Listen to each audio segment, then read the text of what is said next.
Umulan, bumagyo, bumaha, lumindol, parang ganyan kung minsan ang pag-ibig natin.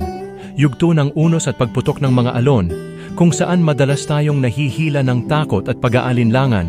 Ngunit bawat pihit ng panahon, bawat hampas ng hangin, hindi tayo natitinag, hindi tayo bumibitiw. Dahil kahit na minsan, nang naglayo ang ating mga daan, hindi ibig sabihin na tapos na ang kwento natin. Ang puso ko ay nananatiling may guhit ng pag-asa. Ang tadhana ay may bahaghari. Doon sa dulo ng mga unos na nagtangkang sumira sa atin, nakaangkla pa rin ang mga pangako nating tahimik, ngunit totoo. Sa gitna ng bagyo, ikaw ang aking matibay na pader. Ikaw ang dahilan kung bakit patuloy ang paghinga kahit paminsan ay hirap na ang dibdib sa bigat ng laban. Alam ko, kayang lagpasan ang mga unos dahil ang puso ko ay naniniwala. Sa dulo ng bawat ulan, ikaw ang naghihintay.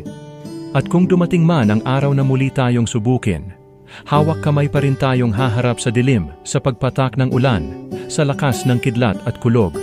Sapagkat may pangako tayong binibigkas sa bawat paghinga, na kahit ano pa ang mangyari, tayo pa rin, hanggang sa huling hampas ng alon, hanggang sa dulo ng bahaghari. Ito ang ating kwento, ito ang ating laban. Ang pag-ibig na ito matiyaga, tapat at matatag, isang pagmamahal na hindi bibitaw, hindi susuko, hanggang sa huli, hanggang sa walang hanggan.